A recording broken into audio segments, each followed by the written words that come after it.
श्री स्वामी समर्थ. हे बघा, कडक उन्हाळा पडलेला आहे, त्यामुळे आम्ही शेंगा वाळत घातलेल्या आहे. शक्यतः ह्या उन्हामध्ये सर्वजण आपले धान्य काही स्टोर केलेले असेल ते या कडक उन्हात वाळवण्यासाठी बाहेर काढतात व सगळे स्वच्छ करून ठेवतात. ह्या कडक उन्हात वाळवल्यामुळे धान्यांना कीड, आळ्या वगैरे काही लागत नाही. त्यामुळे मागील वर्षाचे काही स्टोर केलेले असते ते सगळे बाहेर काढून सगळेजण ते उन्हात वाळवून घेतात 2-3 दिवस चांगले.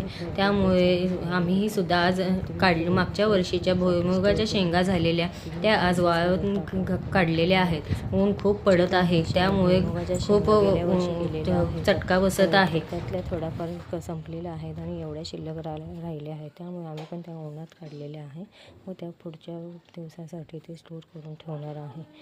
कसा वाटला ब्लॉग नक्की कमेंट करून सांगा. हे बघा, आमची मुलगी इथे आलेली आहे शाळेतून. तिने गरमी होत आहे म्हणून पेप्सिकोला आणले होते.